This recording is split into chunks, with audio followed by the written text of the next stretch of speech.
But at some point during his 14 years of campaigning all over the Republic and beyond, one of Caesar's factors had used some of the enormous sums of money he'd acquired in purchasing land and building a grand villa here. There were plenty in Rome who maintained the notion that Caesar had his eyes set on nothing less than monarchy, and this palatial home could only fuel that fire. A high wall with no windows and just this one gate enclosed a set of grand sculpted gardens that spread up the slope above the Tiber, opposite the city. Such was the gradient that even over the walls Antonius could see the avenues of cypress trees, the jetting fountains, the beautiful statues, and there, above it all, the towering villa of Rome's dictator.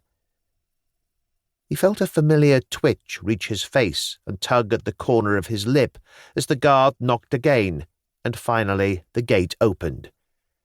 The sight of what emerged set that twitch off all the more, and he thrust out his hand.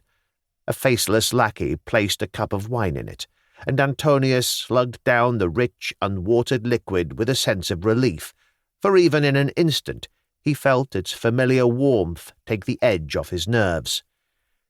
The slave retrieved the empty cup, and Antonius took a step forward, while his guard announced him to Caesar's soldiers, for that was what they were.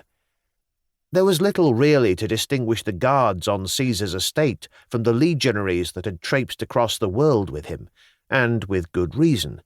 Most of them were drawn from those very legions, veteran killers who owed the general everything, men loyal beyond all doubt.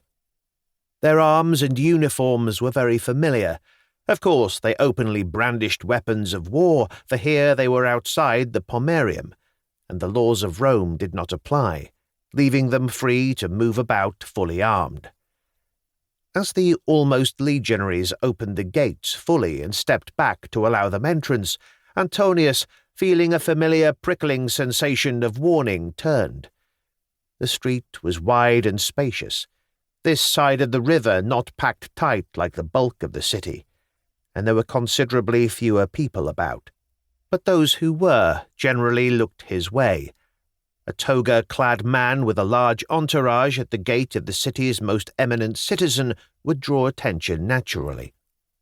Nothing really seemed out of place, and yet something out there had set off a warning with Antonius. He noted it, and tried to commit that ordinary scene to memory before turning once more and walking through the archway into the grand gardens. Antonius's lip twitch began again. A set of steps led up directly to the gardens between lawns, flower beds, fountains, pools, and avenues, straight from the gate to the villa itself, and Antonius knew why. Anyone approaching Caesar would be exhausted and trembling from the climb by the time they arrived, putting the general immediately at an advantage. The old bastard knew every trick there was. For those in the know and favoured by the general, of course, there was an alternative. A litter had been brought round and lowered to the ground for him. The 8 men bearing it were Hispanics, Antonius thought, from the look of them. Big men. But then they had to be, really. Stepping inside, Antonius settled himself as the vehicle was lifted up onto shoulders and began to move. His entourage followed, bracing themselves for the climb. They need not use those awful steps, though. A second approach wound like a snake up the hill at the side of the estate, the journey twice as long but half as steep. Antonius looked out of the window as he climbed, noting how expertly the men changed their stance and grip to keep the litter horizontal despite the slope. He couldn't decide whether what he was seeing on the journey was meant as honest tribute or as some sort of joke. At every second turn of the winding path, they passed a small shrine with tumbling waters, each dominated by a statue.